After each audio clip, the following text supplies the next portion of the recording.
This is Gabriel Gonzalez for Cageside Press, here with the Hall of Famer, the Hammer, Mark Coleman, here at UFC X.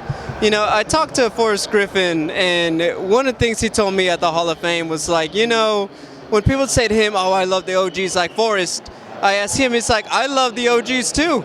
Like, there's a generation that just has so much love for your generation of the UFC. I mean, what's that like when you come to these events and they're like, hey, I may not have been watching you live, but I know who you are. I got so much respect.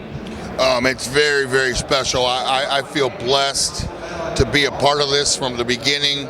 I made it like to UFC 109, but being an OG, being in the forefront, and now the respect that I get from these fans, that's kind of what I always wanted as a kid, is respect. And I get respect. I don't know if I deserve it, but it's pretty amazing, pretty awesome.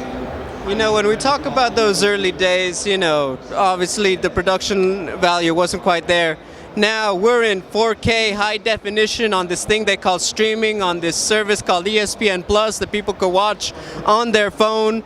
Times have obviously changed since back in the day. For yourself, can you tell me a story, whether it be pre-UFC or otherwise, like, what was like the most like haphazard, rinky-dink, whether it be venue, whether it be kind of show? Were you outside and it started raining? What's like the most like, man, that is the furthest away from everything we have here now? Hey, I was pleased with everything I had. It was always first class to me. Coming from a wrestling background, that's where you see the lows. You got 4 people staying in one room, so I was always comfortable with what they did for us. It felt great to me, but I do understand how far it's come now. I always visualize it getting this way. Even UFC 10, when I was walking out after I won UFC 10, I visualized it being the greatest sport in the world, because I knew I wasn't the only one that loved this shit. I knew there was millions and millions, and everybody loves fighting, and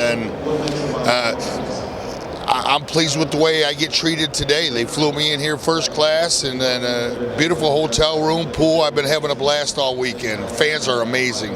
As they should for the Hall of Famer, if I may say so myself. You know, as one of those guys, like, you strike me as very even-keeled, very mature, but do you ever see some of these new guys around and you're like, bruh, it's awesome? Even like maybe a little bit of the starstruckness or just that fan appreciation for some of the stars of today?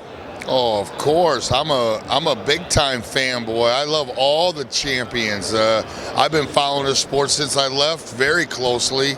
Hey, Conor McGregor, if I seen him right now, I would cut you off and run over there and get a picture with this guy. You know, all the GOATs, John Bones Jones, Israel Adesanya, Khabib's gone. I love that weight class, 155. All the champs. And Matthew Brown's my favorite, because I'm still coaching him, and he's still in there knocking people out. He's looking to get back in there. Give him a big name, UFC. Give Matt Brown a big name so he can knock somebody out for the 15th time and get the record. Hey, I would love to see it. He's always been a fan favorite.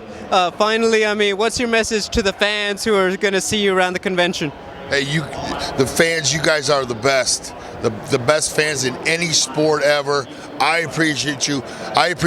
I know all my fellow fighter friends. We respect and appreciate you, and keep coming back. Keep supporting the sport, and we're going to keep growing just like you will. Thank you.